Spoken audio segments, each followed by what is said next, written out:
आम्ही 2-2 तास बसतो, पण त्या 2 तासामध्ये एखादा मिस कॉल जरी आला ना तरी तोही मोबाईल काढून पाहतो की कोणाचा आलाय म्हणून. जरी एवढं असेल तर मला नाही वाटत की ती सेवा, ती भक्ती तिथे स्वीकारण्याच्या पात्रतेमध्ये बसलेली असेल. तुकोबारायचं, ज्ञानोबारायचं नाव एरवीच संप्रदायामध्ये एवढ्या उच्चांकावर नाही आहेत. त्याला तेवढी मानवी जीवनामध्ये पराकाष्ठा भक्तीची करावं लागते, प्रयत्नाची पराकाष्ठा करावं लागते. त्यावेळेस या सगळ्या गोष्टी माणसाला प्राप्त होत असतात. ही जी सगळी मंडळी या ठिकाणी उपस्थित आहेत, याच्यामध्ये जे काही जुने वारकरी मंडळी असतील यांना विचारा, आता एखादं प्रमाण जर बाह्य प्रमाण मांडलं तर लोक स्वीकारतात. पूर्वीच्या काळामध्ये ट्रॅक कसा असायचा? अहो, कीर्तनामध्ये मागच्यानं प्रमाण जरी द्यायचं म्हटलं तरी त्या प्रमाणाचा त्याला ध्रुवचरण माहीत असलं तरच प्रमाण द्यायचं असा सिद्धांत होता. अलीकडच्या काळामध्ये विषय काय चालू आहे तेही माहीत नसतं, पण तो नुसतं शब्द जरी आठवला तरी लोक प्रमाण देणारी हजारो लोक आपल्याला पाहण्याकरता भेटतात. भोलेनाथाच्या संबंधानं औपचारिकता नको, भोलेनाथाच्या संबंधानं फॉर्मॅलिटी नको. भोलेनाथाच्या जीवनामध्ये आपल्याला काय करायचं असेल तर स्वतःला सरेंडर करता यायला पाहिजे भोलेनाथाच्या चरणावर. देवा, तुम्ही म्हणाल तेच योग्य, तुम्ही कराल तेच योग्य. गुडघा चांगला करून जास्तीत जास्त 10 वर्ष अजून तुम्हाला चालण्याची मुभा भेटेल, पण गुडघा चांगला केला म्हणून तुम्ही अमर झालात का? कमरेचा मणका चांगला झाला म्हणून तुम्ही अमर झालात का? अरे, थकणं, जीर्ण होणं, जाणं हा शरीराचा धर्मच आहे. तो कधी ना कधी जाईल, पण किमान त्याला वाटायला पाहिजे ना की ही गर्दी माझ्यासाठी आहे, यांच्या स्वतःसाठी नाही. तुम्हाला माहित आहे तुकोबारायांना गाथ्यामध्ये मागणीचे प्रकरण का निर्माण करावं लागलेत? पांडुरंग परमात्मा समोर उभे असताना जगद्गुरु तुकोबाराय समोर उभे होते आणि चेहरा पडलेला दिसला पांडुरंगाचा. तर तुकोबारायांनी प्रश्न केला, देवा, आम्ही जगाला ओरडून ओरडून सांगतो सुंदर ते ध्यान उभे विटेवरी, आणि हा चेहरा असा पडलेला दिसला तर लोक आमच्या शब्दावर विश्वास ठेवणार नाही. काय झालं म्हटले चेहरा पडण्याकरता? देवाने उत्तर दिलं, म्हटले तुकोबाराय, जिल्ह्यातल्या, राज्यातल्या, देशातल्या नाही विदेशातली लोक सुद्धा दर्शना करता येतात, पण प्रत्येकाचा इथं येण्याच्या मागे काहीतरी हेतू असतो, काहीतरी मागण्या करता येतात. सगळी लोक आपल्या अंतरंगातल्या इच्छा पूर्ण करण्याकरता येतात, पण माझ्या अंतरंगातली इच्छा पूर्ण करायला कोणालाच मनात साधा विचार सुद्धा येत नाही. तुकोबाराय म्हणतात, देवा, तुमच्याही मनामध्ये इच्छा कशी काय निर्माण होऊ शकते? कशी काय म्हटले म्हणजे काय? मला आणलं इथं कोणी? आणणारे सुद्धा तुम्हीच. पुंडलिकाच्या भावार्था गोकुळे उणी झाला येता, निज प्रेम भक्ती भक्ता घ्या घ्या आता म्हणत असे. मग दखल सुद्धा तुम्हाला घ्यावे लागेल. पण म्हटले, देवा, सगळं जग तुमच्या पायावर वागतं, त्याचं कारण आहे तुम्ही देण्याकरता समर्थ आहेत म्हणून. विटेवरी ज्याची पाऊले समान तोची एक दान शूर दाता, म्हणून लोक तुमच्याकडे येतात. आता देणाऱ्यालाच इच्छा निर्माण झाली म्हटल्यानंतर तुमच्यापेक्षा मोठा देणारा कुठून शोधावा?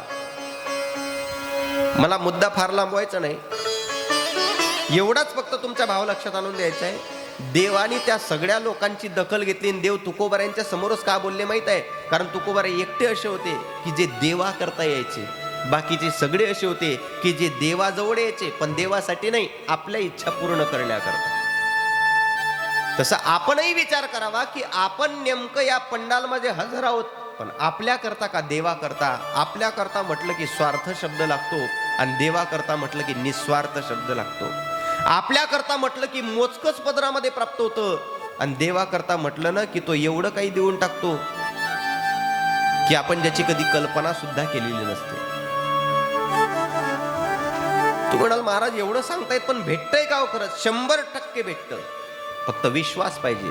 नाथ बाबा बोलतात, एका जनार्दनी न घ्यावा संशय, निश्चयची होय हरिरूप. संशय नको परमार्थामध्ये, बाकी सगळ्या गोष्टी आपोआप घडतात. संशय निर्माण झालेला व्यक्ती सामान्य नाही, देव जरी असला तरी त्याला मग ते भोगावं लागतं. कथा आलेली आहे महर्षी नारदांची. एकदा सर्वांनी हाताने टाळी वाजवून भजन करा. नारदांचं जीवनचरित्र आपण पाहण्याचा प्रयत्न करू. नमः शिवाय, ओम नमः शिवाय, हरे हर भोले नमः शिवाय। ओम नमः शिवाय, ओम नमः शिवाय, हर हर भोले नमः शिवाय। नमः शिवाय, ओम नमः शिवाय, हर हर भोले नमः शिवाय। ओम नमः शिवाय, ओम नमः शिवाय, हर हर भोले नमः शिवाय। दोनों हाथों से ताली की सेवा करते हुए सभी लोग गाएंगे। बेलेश्वराय शिव बेलेश्वराय, हर हर भोले नमः शिवाय। बेलेश्वरा शिव बेलेश्वरा, हर हर भोले नमः शिवाय। गंगाधराय शिव गंगाधराय, हर हर भोले नमः शिवाय। गंगाधरा शिव गंगाधरा, हर हर भोले नमः शिवाय। नमः शिवाय, ओम नमः शिवाय, हर हर भोले नमः शिवाय। ओम नमः शिवाय, ओम नमः शिवाय, हर हर भोले नमः शिवाय।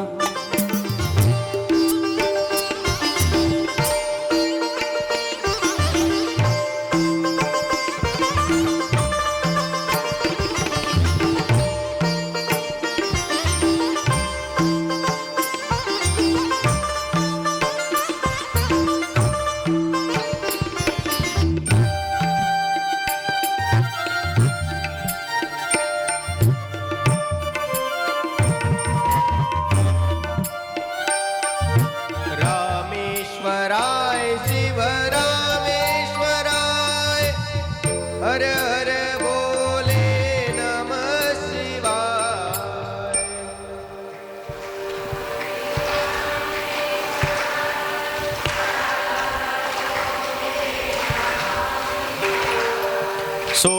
सोमेश्वराय शिव सोमेश्वराय, हर हर भोले नमः शिवाय।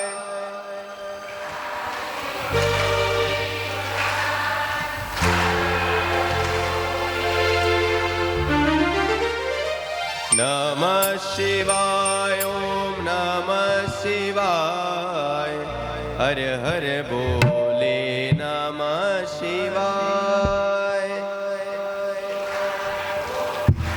जय हो बेलाडवासी।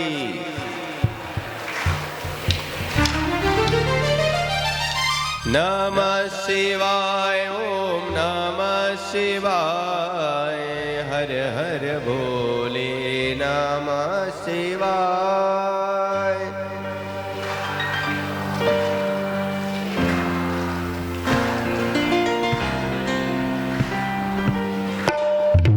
सिद्धेश्वराय शिव सिद्धेश्वराय, हर हर भोले नमः शिवाय।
नमः पार्वती पते हर हर महादेव।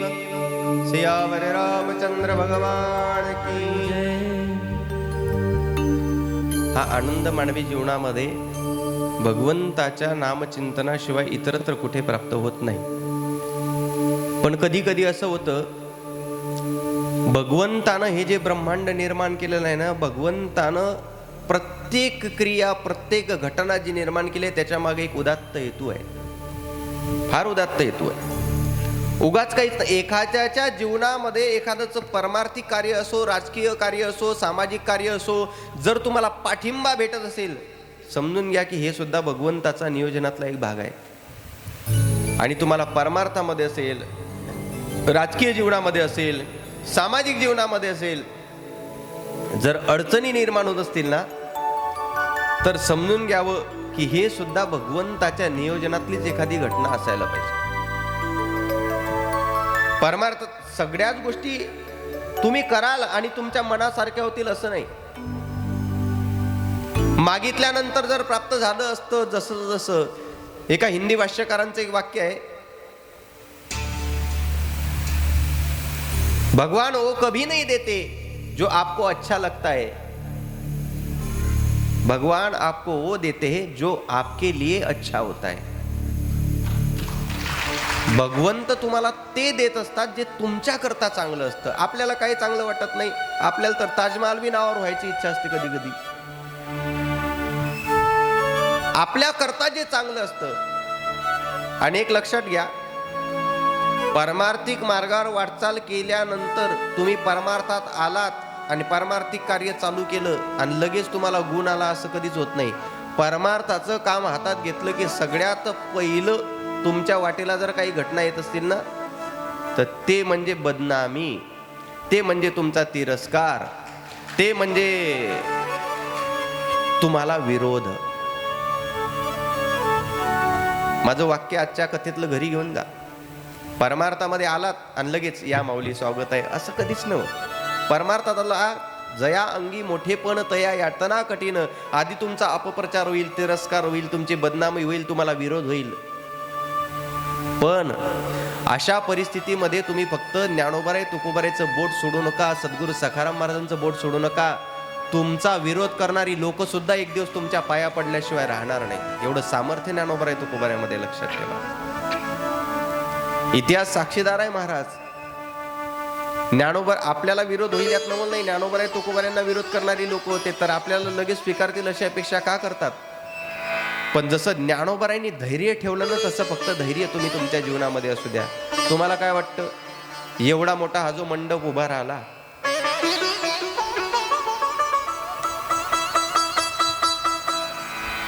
सगळी खांबासारखे उभेच असतील?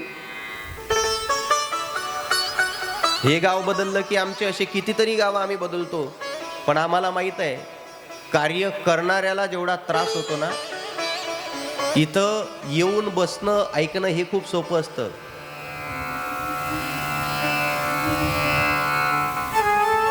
मी पाहतोय या धर्ममंडपामध्ये 4-5 जणांची जेवढी धावपळ असते या मंडपामध्ये,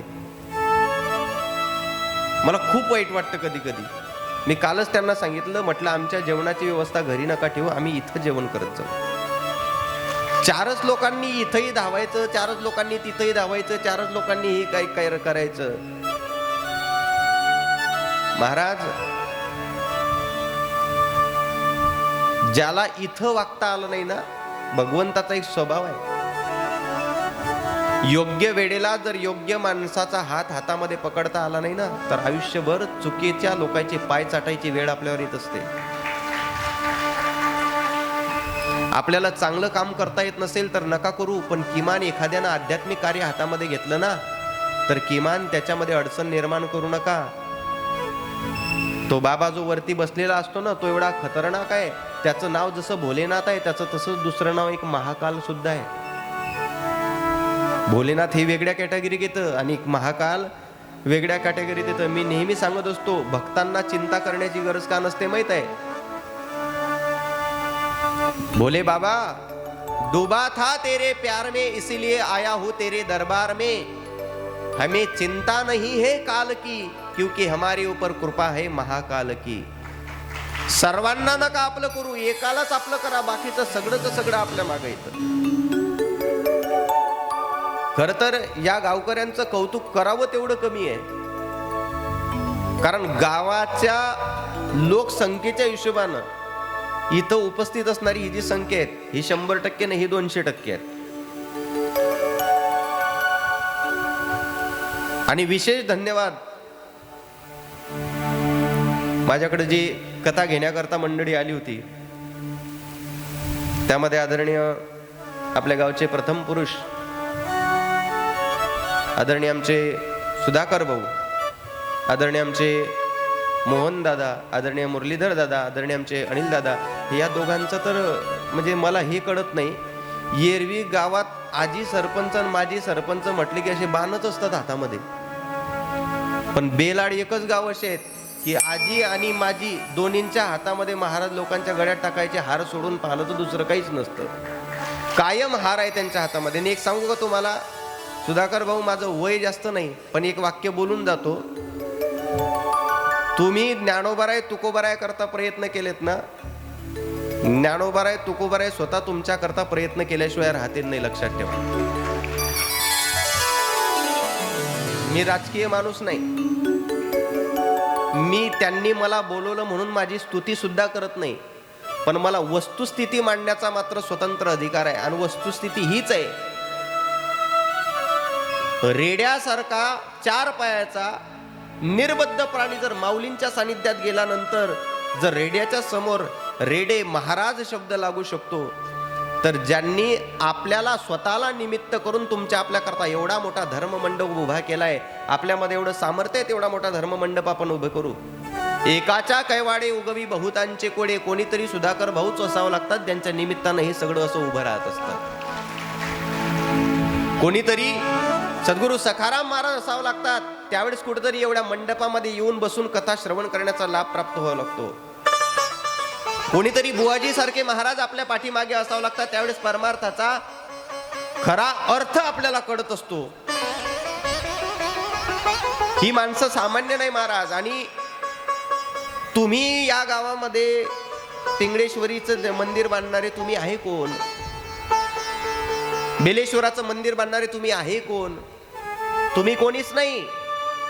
पण तुमच्या पूर्वजांची महती आहे की त्या देवीला तुमच्या गावात येऊन राहायची इच्छा आहे म्हणून ते मंदिर उभं राहत आहेत. त्या महादेवाची इच्छा आहे की आपण या गावात राहायला पाहिजे म्हणून ही मंदिरं. आपण फक्त निमित्त मात्र आहोत, पण त्या निमित्तानं का होईना हा परमार्थ फळताय, फुडतोय. नारदजींचं जीवनचरित्र आपल्याला श्रवण करायचं आहे. भगवंताच्या नामचिंतनामध्ये कायम प्रयत्नवादी असणारे महर्षी नारद एक वेळेस साधना करण्याकरता वनामध्ये गेलेत. आणि साधना करता वनामध्ये गेल्यानंतर हेतू होता, तो हेतू असा आहे की कामदेवावर विजय प्राप्त करायचा होता. नेमकी अडचण अशी आहे, ज्या वनामध्ये बसून यांनी साधना केली, ज्या वनामध्ये बसून यांनी तप केलं ना, त्या वनामध्ये आधीच कामदेवाला श्रापानुग्रहित केलं होतं भगवान श्री देवादिदेव महादेवांनी. ही कामा, तुला या परिसरामध्ये तुझा प्रभाव दाखवता येणार नाही, तो प्रभाव कोणावर तू प्रयत्न केला तरी उमटणार नाही. आणि नेमकं त्याच वनामध्ये नारदांनी कामावर विजय प्राप्त करण्याकरता साधना केली. पण ज्या ज्या वेळेस एखादा साधक साधनेकरता प्रयत्न करतो ना, त्या वेळेस सगळ्यात पहिली खुर्ची जर कोणाची हालत असेल तर ते देव आहे इंद्रदेव. त्यांना असं वाटतं बस यांनी साधना केल्यानंतर हे इंद्रपदच मानता की काय. इंद्र या जगाच्या पाठीवरचा सगळ्यात भित्रा देव. संकट आलं की त्राहिमाम त्राहिमाम त्राहिमाम करायचं आणि महादेवांकडे जायचं. आणि संकट गेलं की बस हम देव के देव इंद्रदेव. इंद्रदेवाला वाटलं नारदजी तप करतायत, भगवंताचे लाडके बघतायत, भगवंत तर यांना प्रसन्न होतीलच आणि यांनी जर नंतर इंद्रपद मागितलं तर माझं तर पद निघून जाईल. पण वायुदेवाला पाठवलं, वरुण देवाला पाठवलं, अनेकविध प्रयत्न केला, तपश्चर्या भंग कशी होईल, तप भंग नाही झालं. शेवटी कामदेवाला पाठवलं, कामाने अनेकविध आपले बाण पाठवले. काम विसरला की आपला प्रभाव या वनामध्ये चालणार नाही. शेवटी नारदांनाही कडून चुकलं, अरे कामाचे बाण सुद्धा आपल्यावर चालले नाही, याचा अर्थ आपण विजयी झालो, आपली साधना फळाला गेली.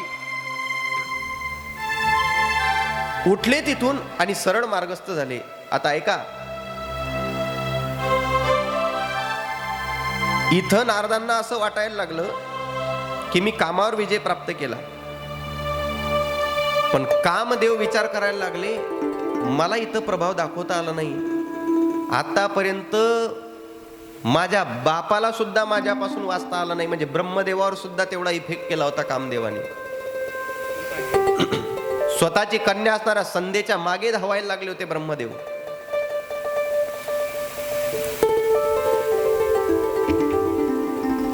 आणि माझ्यावर विजय नारदांनी प्राप्त केला. नाही नाही, मी असं जाऊ देऊ शकणार नाही, माझी अपकीर्ती होईल. म्हणून ज्या रस्त्याने नारदजी निघाले होते ना, त्या रस्त्यामध्ये मध्यभागी हातामध्ये माळ घेऊन फुलहार घेऊन उभे होते नारदजी. कामदेव नारदजींना येताना बघितलं आणि समोर रस्त्यामध्ये आले. महर्षी, साष्टांग प्रणाम. चांगल्या चांगल्यांना माझ्यावर विजय प्राप्त करता आला नाही, पण तुम्ही ते कार्य करून दाखवलं. स्तुती करायला लागली नारदांची. पण ऐका, शास्त्राचं गणित आहे, स्वकीर्ती कानी न ऐकावी, स्वपूज्यता डोळानं देखावी. स्वतःची कीर्ती कानानं कधी ऐकूनही नाही तर पुण्याचा क्षय होतो. तिथं स्वतःची कीर्ती कानानं ऐकायला लागले, त्याच्यामुळे प्राप्त झालेल्या साधनेच्या माध्यमातून अर्धपुण्य नाहीस झालं. आणि जे चांगल्या चांगल्यांना करता आलं नाही, नारदजी ते तुम्ही केलं ना, मला तुमचा त्या निमित्तानं सत्कार करायचा आहे म्हणून हार घालण्याकरता नुसते हात वर उचलले. नियम असा आहे, ज्याच्या गळ्यात हार टाकायचा असतो ना त्याला खाली वाकावं लागतं. नारदजी वाकले. कोणाच्या समोर? कामदेवाच्या समोर. वास्तविक पाहता कामाच्या समोर कामापेक्षाही मोठा अधिकार नारदांचा आहे. ते नामधारक आहेत आणि त्यांच्या समोर हे वाकले म्हणजे जर आलेलं सगळं पुण्य नाहीच झालं. आणि मग भजन करत करत निघाले तर ब्रह्मदेवाकडं. ब्रह्मदेवानी चौकशी केली, नारदजी बरेच दिवस झाले दिसले नाही, कुठं गेला होतात? म्हटले कामावर विजय प्राप्त करण्याकरता गेलो होतो. तुमची मान स्वाभिमानानं उंचावेल. म्हटले बाबा, असं मी काम केलं ज्या कामावर महादेवाला सुद्धा विजय प्राप्त करता आला नाही, तुमच्या लेकराने ते काम करून दाखवलं. थोडी सुद्धा प्रसन्नता, चांगलं वाटलं नाही ब्रह्मदेवाला. नारदजी स्वतः म्हणतात, बाबा जे काम महादेवासारख्यांना जमलं नाही ते तुमच्या लेकरानं करून दाखवलं आणि तुम्हाला काही कौतुक नाही. ब्रह्मदेव म्हटले, नारदा तू कामावर विजय प्राप्त केला एवढं जर सांगितलं असतं तर कदाचित मला कौतुक वाटलं असतं. पण हे सांगणं गरजेचं होतं का की जे महादेवाला जमलं नाही ते मी करून दाखवलं? हा समाजातला नियमच आहे.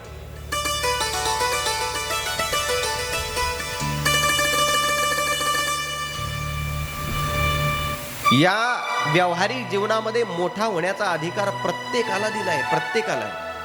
पण तुम्हाला पटतंय का बघा? स्वतःचं नाव एवढं मोठं करा की आपल्या पूर्ण कुळाचा उद्धार होईल, आपल्या कुळाचा पूर्ण जागोजागी त्या ठिकाणी नामचिंतन होईल. प्रत्येकाला मोठं होण्याचा अधिकार दिलेला आहे. पण ऐका ना, दुसऱ्याचं नाव खराब करून जर आपण स्वतःचं नाव मोठं करण्यासाठी प्रयत्न करत असू ना, तर मला असं वाटतं आपण लवकर संपणाऱ्यांच्या यादीमध्ये आहोत. मोठं व्हायचं आहे ना, स्वतःच्या मनगटाच्या बळावर, स्वतःच्या अभ्यासाच्या बळावर, स्वतःच्या मेहनतीच्या बळावर माणसानं जर मोठं झालं ना, तर ते मोठेपण जे प्राप्त होतं ते कल्पांताच्या कल्पांतापर्यंत टिकणार असतं. प्रयत्न लोक करतील तुम्हाला, तुम्ही जेव्हा जेव्हा प्रयत्न कराल मोठं होण्याकरता, समाजातील लोक प्रयत्न करतील तुम्हाला खाली खेचण्याकरता. पण ऐका, तुमचं जर जीवन चरित्र अगदी ट्रान्सपरन्सीने युक्त असेल, पारदर्शक असेल ना, तर तुम्हाला कोणाला घाबरायची गरज नाही. कारण कावळ्यानं किती कावकाव केलं तरी तो जास्तीत जास्त कोकिडेचा आवाज दाबू शकतो, पण स्वतः कोकिडा होऊ शकत नाही. त्याप्रमाणे एखाद्या दुर्जन माणसानं तुमचा किती अपप्रचार केला ना, तर तो जास्तीत जास्त तुम्हाला बदनाम करू शकतो, पण स्वतः मात्र सज्जन होऊ शकत नाही. त्याप्रमाणे आपलं कार्य परमार्थातलं आपण करत राहू. नारद उच्च कोटीतील आहेत आणि महादेव त्यांच्यापेक्षाही उच्च कोटीतील आहेत आणि त्यांना दोष लागावेल असं बोलतायत. म्हटले बाळा, माझा एक सल्ला आहे तुला, याच्यानंतर कुठेही जाशील ना, तुझा स्वभाव आहे बोलत राहण्याचा. याच्यानंतर कायम लक्षात ठेव, कामावर विजय प्राप्त केला एवढं सांगितलं तर हरकत नाही, पण महादेवाचं नाव कुठं घेऊ नको. ठीक आहे म्हटले. भजन करत नारायण नारायण नारायण म्हणत निघालेत भगवान महाविष्णूंकडे. महाविष्णूंनी विचारलं, अरे आपले लाडके भक्त आलेत नारदजी, बरेच दिवस झाले दिसले नाही, कुठं गेला होतात? म्हटले कामावर विजय प्राप्त करण्याकरता गेलो होतो. म्हटले मग? म्हणे बघा ना, जे काम महादेवांसारख्यांना जमलं नाही ते तुमच्या लाडक्या भक्तानं करून दाखवलं. आलं परत महादेवाचं नाव. महाविष्णूंना वाईट वाटलं. महाविष्णू म्हटले, नारदजी तुम्ही रात्रंदिवस माझ्या नामाची सेवा करता म्हणून तुम्हाला एक सल्ला देऊ का? कामावर विजय प्राप्त केला एवढंच सांगत चला म्हटले, महादेवाचं नाव नका मध्ये घेऊ. महादेवाला काय अशक्य आहे हो म्हटले. ते जे काही करतात ह्या लीला म्हणून फक्त करत असतात, नाही तर त्यांना अशक्य काही नाही. हलाहल सारखं वीज जर ते कंठामध्ये साठवू शकतात, कामदेव काय काढलाय? अरे महाविष्णूची उत्पत्ती भोलेनाथांनी केली. महाविष्णूपासून ब्रह्माची उत्पत्ती झाली आणि त्या ब्रह्मापासून कामाची उत्पत्ती झाली. ते महादेव किती श्रेष्ठोत्तम असतील. नका घेऊ त्यांचं नाव. रस्त्यानं निघाले आणि मनातल्या मनात विचार येत आहे, कदाचित माझा मोठेपणा कोणाला सहन होत नाही, माझ्या बापालाही नाही आणि ज्यांचं मी भजन करतो त्यांनाही नाही. आणि मग भजन करत करत करत करत सरळ निघून गेले देवादिदेव महादेवांच्या कैलास पर्वतावर. महादेवांनी नारदांना येताना पाहिलं. स्वतः महादेव सुद्धा नामधारक आहेत आणि नारदजी नामधारक आहेत. आणि असं असतं, भक्ताचा महिमा भक्त ते जाणती.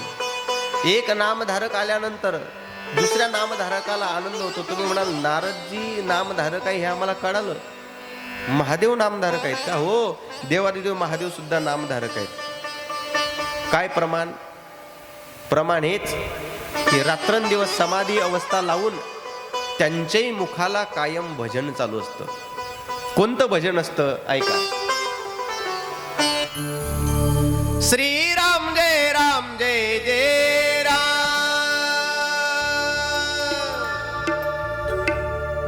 श्रीराम जय राम जय जय राम, भजन करी महादेव. श्रीराम जय राम भजन करी महादेव. श्रीराम जय राम भजन करी महादेव. श्रीराम जय राम भजन करी महादेवा.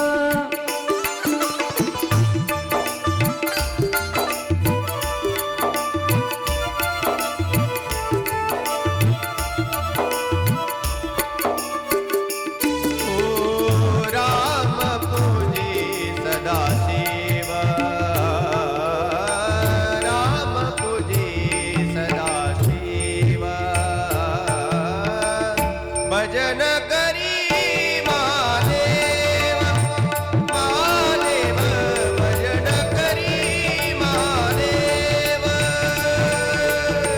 भजन करी